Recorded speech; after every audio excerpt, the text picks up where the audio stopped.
نبی پاک کو منہ نہیں دکھانا، تو کیا کر رہا ہے؟ بتا نا شیطان کی غلطی کیا تھی۔ وہ تو صاف ستھری بات کر رہا تھا، یا اللہ ایک نہیں تو لاکھ سجدہ کرا میں تجھے کرتا ہوں۔ اللہ نے فرمایا ادھر آنا، میرے محبوب کو سجدہ کر۔ کہنے لگا نہیں کرتا۔ نکل جا، تو لانتی ہے۔ جو حضرت آدم کو وسیلہ نہ مانے وہ لانتی ہے، اور جو روضہ رسول پہ کھڑا ہو کے کہے میں نبی کو وسیلہ نہیں مانتا، جو دروازے رسول پہ پہنچ کے کہے میں نبی پاک کو وسیلہ نہیں مانتا، جو مصطفیٰ کے وسیلہ ہونے کا انکار کرے، تو کہتا ہے کہ دنیا میں وسیلہ نہیں مانتا۔ اللہ تو قیامت کے دن بھی کہتا ہے جو مصطفیٰ کے پاس سے ہو کے آئیں گے میں بخش دوں گا۔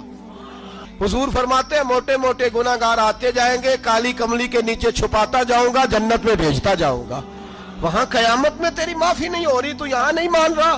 بریلی کے امام فرماتے ہیں آج لے ان کی پناہ، آج مدد مانگ ان سے، کل نہ مانیں گے قیامت میں۔